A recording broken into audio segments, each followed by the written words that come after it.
আমাদের একটি বন্ধু সংগঠন, তারা বলছেন জনগণকে ফ্যামিলি কার্ড দিবেন এবং সেটা দিবেন মহিলাদের হাতে। আবার আরেকদিকে মহিলারা যখন কোনো একটা দলের পক্ষে, আদর্শের পক্ষে, নতুন বাংলাদেশের পক্ষে, হা ভোটের পক্ষে ভোট চাওয়ার জন্য বের হচ্ছেন, একদিকে ফ্যামিলি কার্ড আর একদিকে মা বোনদের গায়ে হাত।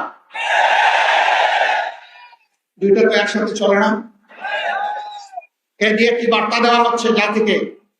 বার্তা দেওয়া হচ্ছে আগামীতে এমন কোন দল যদি ক্ষমতায় আসে যারা এখনই গায়ে হাত দেয়, তাদের কাছে বাংলাদেশের একজন মা বোন নিরাপদ হবেন না। আমাদের কোনো মা বোন, আমার কোনো সহকর্মী যদি নির্বাচনে কোনো আচরণ বিধি ভঙ্গ করে, সেটা আপনি যথাযথ কর্তৃপক্ষকে বলুন, তারা প্রয়োজনে আমাদের বিরুদ্ধে ব্যবস্থা গ্রহণ করবে, আমরা সেই ব্যবস্থা মাথা পেতে রাখি। কিন্তু আপনি কে হাতে আইন তুলে নেওয়া? আপনি কে আমার মা বোনকে টিজিং করা? আপনি কে আমার মা বোনদেরকে বেশিং করা? আপনি কে তাদের গায়ে হাত দেওয়া? মায়ের জাতির অপমান বরদাস্ত করব না।